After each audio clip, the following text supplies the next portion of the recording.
Hello, my beautiful friends. Welcome back to our weekly study along of the World Order of Baha'u'llah, Selected Letters by Shoghi Effendi. This is an ongoing series. If you are jumping in for the first time, welcome. Linked below in the description, you will find this document if you want to read along, a study guide. You will also find my launch video for this project to orient you if you're like totally new to this topic. Who is Shoghi Effendi? What is the Bahai Faith? Who is Baha'u'llah? And why I'm doing this series on YouTube, which is essentially based on my faith, wanting to deepen, more deeply understand the guidance of my faith, because I truly believe that Baha'u'llah has given all of the answers to all of the world's problems. And it's for us to read, understand, digest, put into practice, trial and error, to sort of bring these plans into fruition, like construction workers with a blueprint. Baha'u'llah has given us the blueprint. We have to put on our construction hats, work together, figure it out, build it, and that sort of thing. So that's the who, what, when, where, and why a little more thoroughly in the video linked in the description. And you will also find a playlist every week, Friday, 2 p.m. Central Standard Time. I release these videos so you can back up and follow this whole book continuously from the beginning if you want to. So today we are jumping in to a new letter. This is a collection of letters written to the Baha'is of the United States and Canada. And this letter was essentially Nowruz, beginning of spring, in 1932. Yes, just double checking. Yes, I speak the truth. And I just want to remind you before we start to hit the subscribe button so that you can stay connected to this channel, and feel free to like this video and comment. It will increase engagement and increase all of our learning. All right, so this letter is the golden age of the cause of Baha'u'llah. To the beloved of God and the handmaids of the merciful throughout the United States and Canada, friends and fellow defenders of the faith of Baha'u'llah.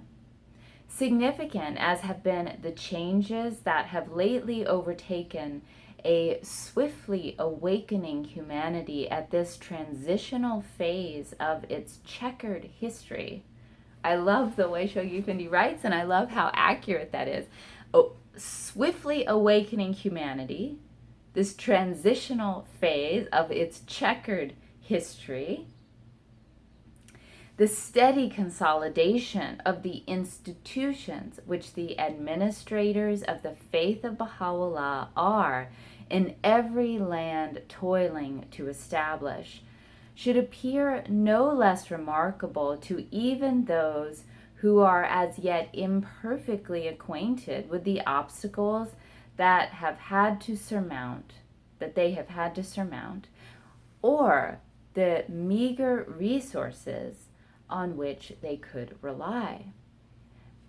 That of faith 10 years ago, 1922, was severely shaken by the sudden removal of an incomparable master, because we're talking about Abdu'l-Baha, the sudden passing of Abdu'l-Baha, should have, in the face of tremendous obstacles, maintained its unity, resisted the malignant onslaught of its ill-wishers, silenced its calumniators, broadened the basis of its far-flung administration, and raised upon it institutions symbolizing its ideals of worship and service, should be deemed sufficient evidence of the invincible power with which the Almighty has chosen to invest it from the moment of its inception.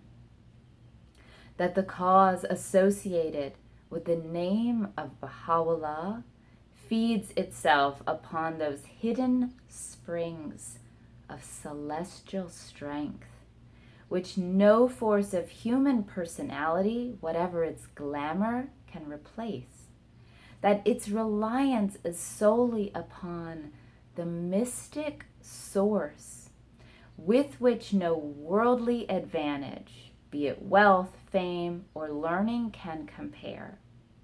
That it propagates itself by ways mysterious and utterly at variance with the standards accepted by the generality of mankind will, if not already apparent, become increasingly manifest as it forges ahead towards the fresh conquests in its struggle for the spiritual regeneration of mankind.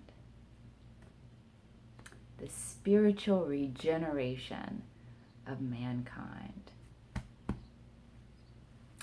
Indeed, how could it, unsupported as it has ever been by the counsels and resources of the wise, the rich, and the learned in the land of its birth, have succeeded in breaking asunder the shackles that weighed upon it at the hour of its birth, in emerging unscathed from the storms that agitated its infancy?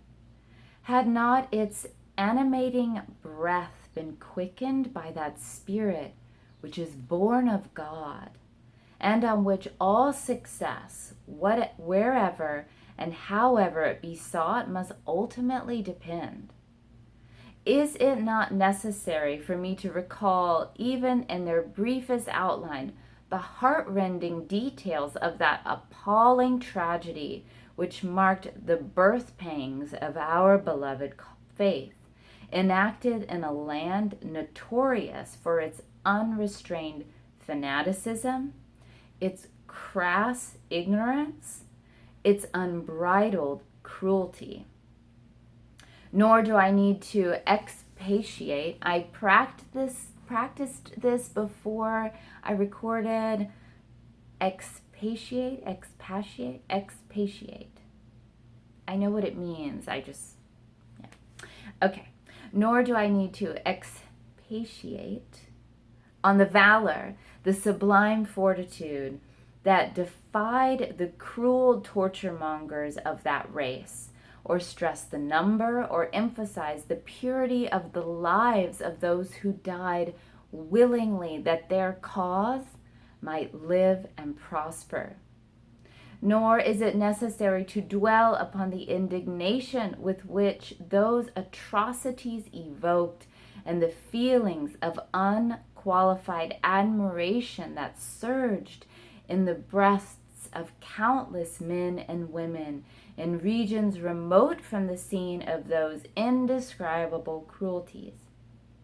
So, of course, we're talking here about the early martyrs of the faith, the 10 to 20,000 Babis that were gruesomely and publicly martyred, and all of the, the deaths and exile and sufferings that the followers of Baha'u'llah suffered, and of course, the central figures of the faith as well, and how news of these episodes in Iran and Persia at the time did reach the West and moved a lot of people.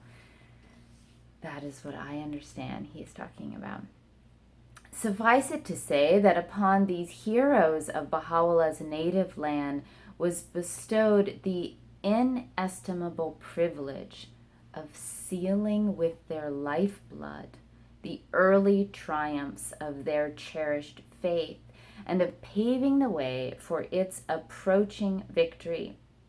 In the blood of the unnumbered martyrs of Persia lay the seed of the divinely appointed administration, which, though transplanted from its native soil, is now budding out under your loving care in a new order destined to overshadow all mankind. So that's so interesting that the lifeblood of the martyrs that that paved the way for the future victory of the cause, and that it's sort of the seed of the administrative order that really first took root in the West, and specifically here Shoghi Effendi is talking to the Baha'is of the US and Canada in the early 30s. So interesting. The seed was transplanted to the West, and that it was, it was literally like nurtured with the blood of the martyrs, but now like that heritage is the building up of this administrative order, which is so beautiful because like administration isn't usually something we think of as mystical, it's very mundane, it's very like worldly, it's very like the construction workers, right? Building a structure and finding a way to function fluidly. But in the Baha'i Faith, it is part of this mystical evolution. This is just my own thoughts and putting it into my own words. All right, my friends, this is always my debate. Do I make these videos longer or do I keep them short? And so I'm going to go ahead and end this video here. That was the first section of this letter. Feel free to give me feedback if you've watched for the first time or if you are a regular and you tune in every week. Do you like these videos being like close to 10 minutes and you just get a little bit to chew on? Or would you rather move through the book a little bit faster and maybe have the videos be more like 20 minutes where I do 2 sections? Give me your feedback. Give me your comments. This is meant to be enriching for all of us. I'm getting close to 1,000 subscribers. I still have a little ways to go. I'm about 850. If I get to 1,000, I can live stream, which would also be cool because we could interact in real time.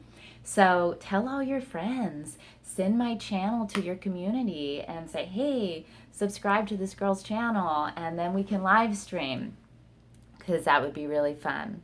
All right, my friends, until next week, I wish you the best for playing your unique part in making this world a better place.